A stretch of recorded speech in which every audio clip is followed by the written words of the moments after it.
Kag syempre subong naman makaupod kuya ang mga dean kag ang chair sang mechanical engineering. Sir, please join me. Ay, damo ko matunan about cars today. Syempre ang makaupod kuya subong si Engineer Celestre Jr., ang Dean sang Engineering and Architecture. Kag diri naman niya si Engineer Godofredo Defensor, ang Head sang Mechanical Engineering. Good morning sa inyo. Good morning. Pag-o pa lang may natunan ako dito kay Sir Joji. Kag syempre diri ang pamangkot kay Sir. Ano nga mga kurso sa engineering kag architecture ang madamo gid ba lang enrollees? Okay, mayong aga, no? Ang College of Engineering and Architecture, amo ni siya ang the newest, kag youngest college in WBCST. Kag sa subong, nag-offer kami sang, mayara kami nga 5 ka program, amo ni ang Bachelor of Science in Architecture, Bachelor of Science in Electrical Engineering, Bachelor of Science in Electronics Engineering, Bachelor of Science in Mechanical Engineering, and Bachelor of Science in Marine Engineering. Wow! Kag sa mga gin-mention mo, sir, diin gid ang kurso, ang damo gid enrollees. As of yesterday, so far ang may pinakadako namon enrollee amo ang BS Marine Engineering, comprising almost 900 na ka estudyante. Wow! Marine Engineering. Bawdo ka budlay gina, sir. Tagpila ni siya, sir, kung mag-enroll kada iya?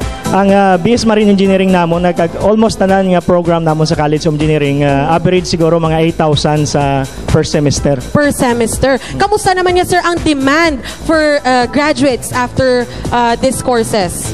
Actually, when it comes sa demand based sa amon nga assessment kag feedback na sa amon mga estudyante, almost ang graduate namon sa sining mga program really had employed sa ilang respective field of discipline. Yes, kay skills siya board exam courses ini siya. Wow. Sir, Engineer Defensor, good morning. Kag nabatian na namon ang mechanical engineering, pero bag-ulang kami gabati isang major in automotive engineering. Ano siya bala ini? Please tell us more about this.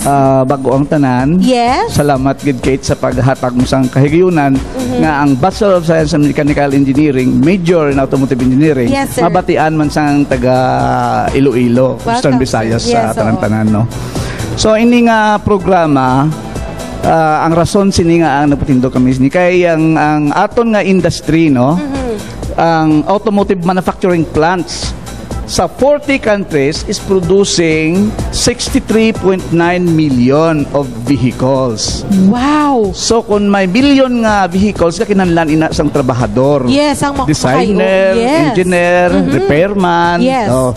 Pagkatapos ang passenger cars na is about 42.8 million. Wala pa na dayang passenger cars. No, including na da. Sa 63 million, 42.8 million ang sa passengers car. Oh, okay. Kadamo gid gali. So, ang passengers car, amo ginayang nakita natin sa syudad nga. Yes, yes. Kaya ang ibang na vehicle, it could be bulldozer, crane, mga trailers. So, amo nang iban sinada niya.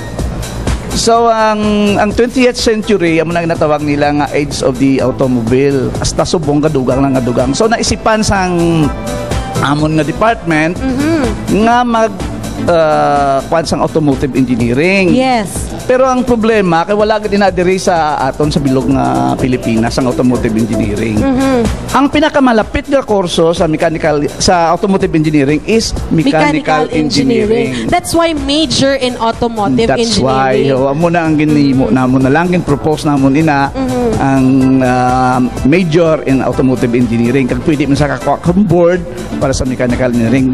Nagsugot sina amon presidente kag ugyunan ina sang duwa ka college, the College of Industrial Technology kag sang College of Engineering. Kaya ang College of Industrial Technology ga-offer nga daan sang automotive technology nga one of the best in Western Visayas. Yes. Kaya ang talang equipment na diri halin pa sang una amo na inang ginausar sang aton automotive technology as pagwang modern. So that's why nga na-aprubahan ini nga kurso. Wow. So ano pala yung mga career opportunities sa mga graduates sang ini nga kurso? Okay, preparahan ko gidire. Yes. So, ang mechanical engineer nga major in automotive engineer can be employed in automotive industries. No? Yes. Tanan na da sa automotive, pwede ka da mangin designer, engineer, manager, pwede ka na service manager. Sa power plants, pwede man ang mechanical engineer sa major na automotive engineer. Shipping industry, Pwede man. sa pwede man. Oo, Kaya kay may damo, gid ang... damo oo. mechanical works. Yes, kag damo gid ka uyon nga magbarko. Oo, correct. That's why. Not only nga masakay sa barko, kundi ang ulubrahan sa barko. Yes, mga oo. docking services Yes, nila. oo. Kay kinahanglan man maintenance. Oo, correct. So, and then, pwede man sila sa maintenance and workshop services. Mga sila ko sa mga automotive shops, Yes, nga nagapang-repair, pwede na sila. Pwede rin sila sa airplanes and spacecraft, no? Wow, spacecraft ha? Spacecraft. Yes. Kadamo sang mechanical engineer namon sang una nga nakaobra sa Boeing. Oo, sa Wow. mga spacecraft ng mga manufacturing company. Bongga. Mga mechanical engineers. Yes. So, then, pwede ka man maging sales engineer kung daw hindi ka nakasarangit sa mga mathematics, pwede ka maging sales engineer. So, Kag construction. construction. Kung Wow. mayo ka na, kung gulang-gulang ka na, pwede ka na sa engineering consultancy and management. Wow, kadamo gigaling sang opportunities. Thank you gid Sir Engineer Defensor kag Engineer Celestre Jr. Makadto ko anay sa isa nyo ka estudyante kay do na-intriga ako sa iya. Okay.